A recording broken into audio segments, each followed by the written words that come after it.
Dear guests, before we set sail on new discussions and build on the legacy we have just revisited, it is my honor to invite to the stage the President of the Republic of Slovenia, Ms. Nataša Pirc Musar.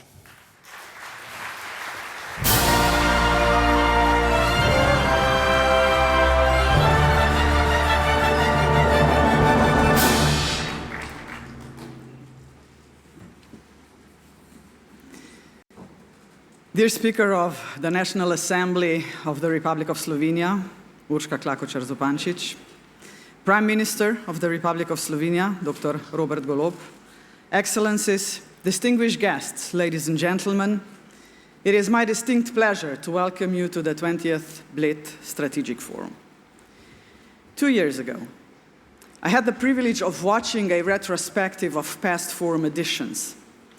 Apparently, some members of the organizing team secretly shed tears of pride, and I would say rightly so.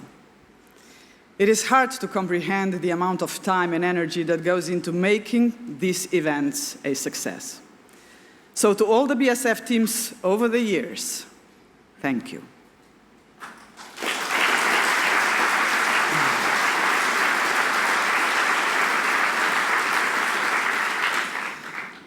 Much has changed in the last 2 decades. The glory days are over for our continent. Europe is no longer the global political and economic heavyweight. Nevertheless, countries across the world, big and small, want Europe as a reliable partner. A strong Europe, they say, can be an ally of those unwilling to be dependent on or commanded by the great powers. It is an honor to see the rest of the world wanting Europe to remain a vital player in international relations. However, we risk the opposite by giving it to politicians and political parties who prefer a weaker, less interconnected, and less inclusive Europe. They believe bilateralism dwarfs multilateralism. They reject the very values on which European integration rests. Today, it is therefore more important than ever to discuss these values, the values that makes us human.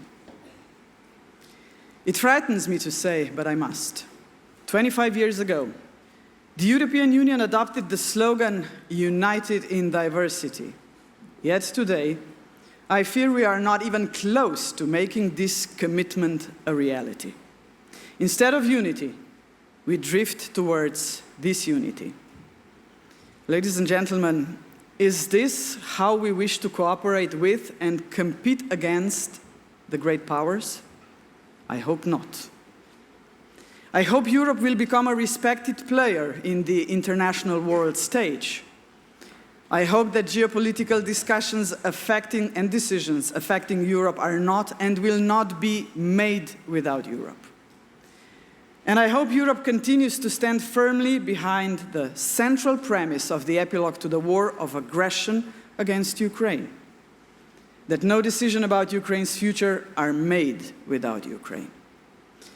Ladies and gentlemen, Europe will only be competitive if we learn to set aside our differences and self-interests for the success of the Union and all its citizens. This will only be possible if we believe in Europe as an economic and political project that everyone understands and supports. In such a Europe, we will not question democracy as a way of life. We will take the single market seriously. We will care for the poor, the elderly, and the vulnerable. And we will know how to fight for our interests as Europeans. Then there is diversity. There can be no respect for a diversity without basic human rights. That, however, is not the case. 70 years after the integration began, and 35 years since the Cold War ended, skepticism about human rights is spreading. Xenophobia and intolerance towards those who are different or think differently are major challenges.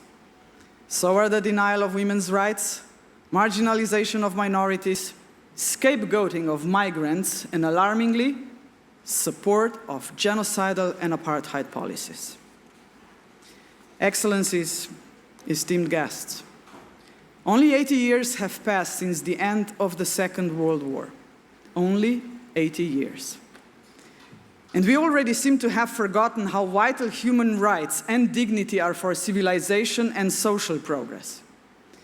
So deep is this collective amnesia that even the prevention of genocide, the most abhorrent crime against humanity, no longer carries the urgency it once did. I'm not here to compare the dehumanization of millions under Nazism and fascism, leading to the Holocaust and other crimes against humanity. Far from it. But I must say this. The world condemned the Srebrenica genocide and brought its perpetrators to justice. Why then, only 3 decades later, do some politicians tolerate, even defend, the Israel's genocidal policy against Palestinians in Gaza?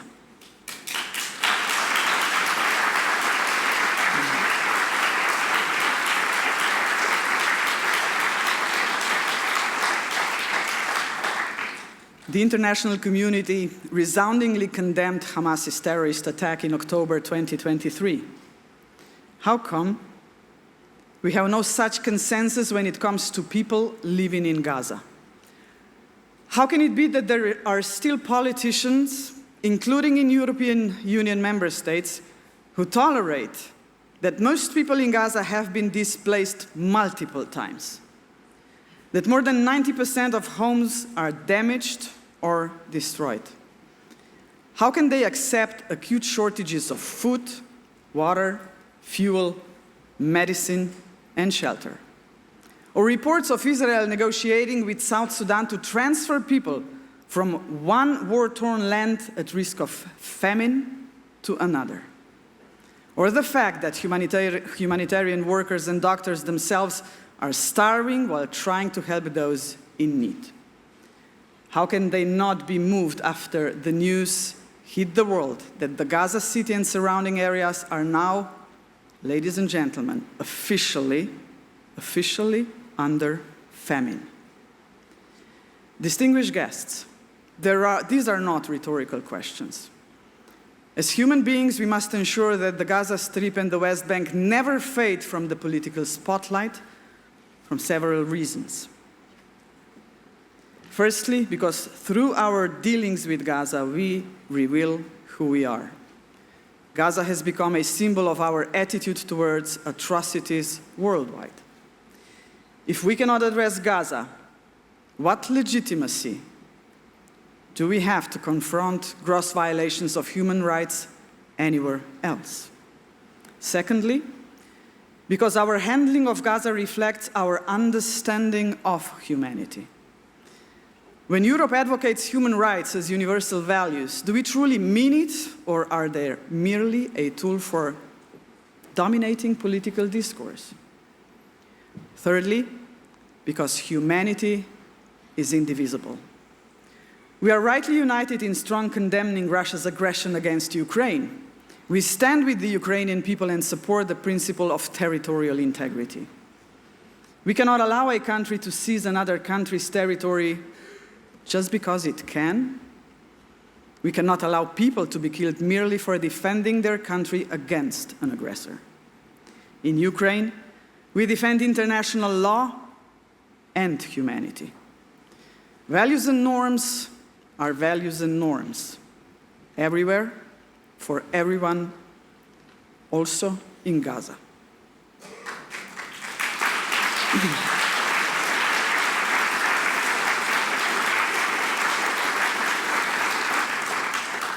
Fourthly, because Europe needs to show unity in defending humanity.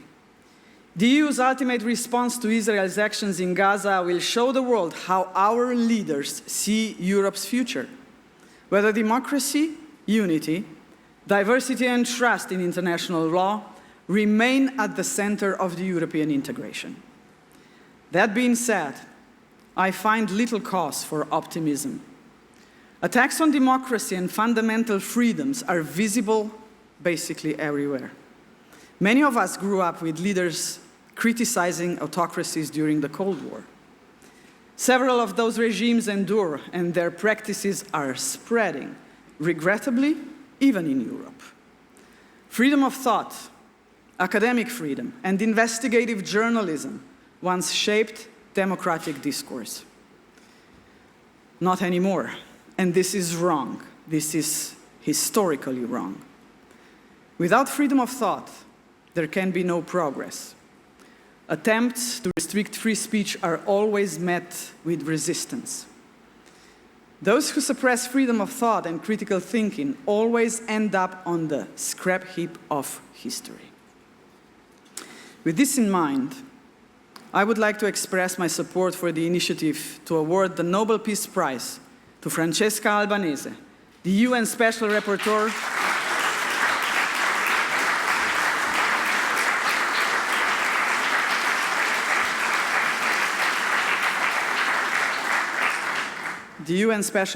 on the West Bank and Gaza, and to the doctors caring for the people of Gaza.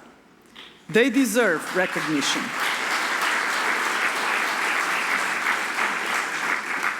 They deserve recognition for risking their lives to restore peace and uphold humanity. They embody what multilateralism for human rights also means, preventing individual politicians from acting with impunity.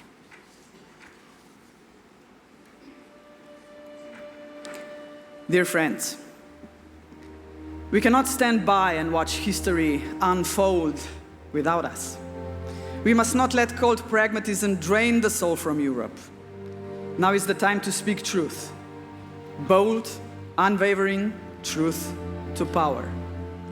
To bring the united in diversity back to the very heart of the European dream in an enlarged European Union.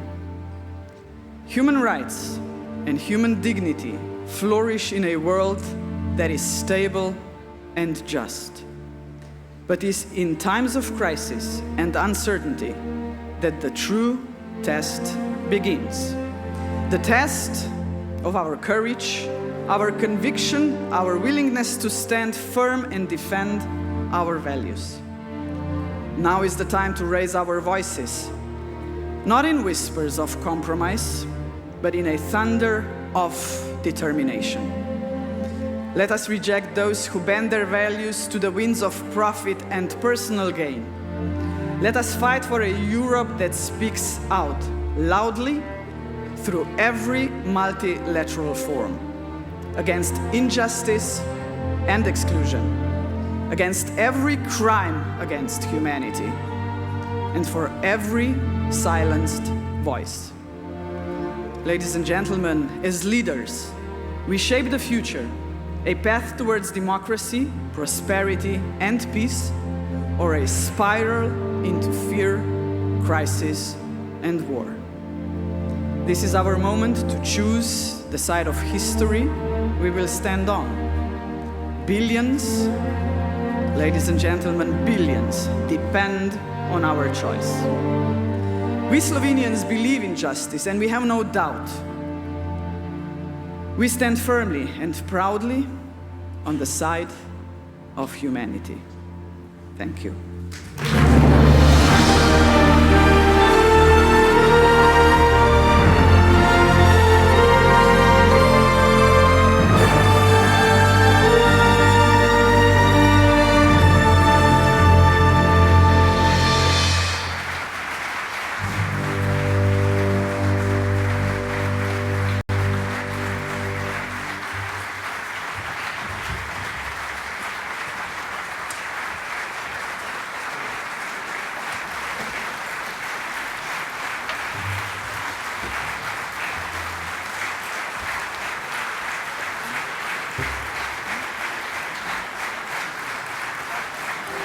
Ladies and gentlemen, international TV presenter and journalist, Ali Aslan. Madam President, thank you so much again for your very powerful and moving speech. Let's give it up one more time for Madam President. Thank you so much.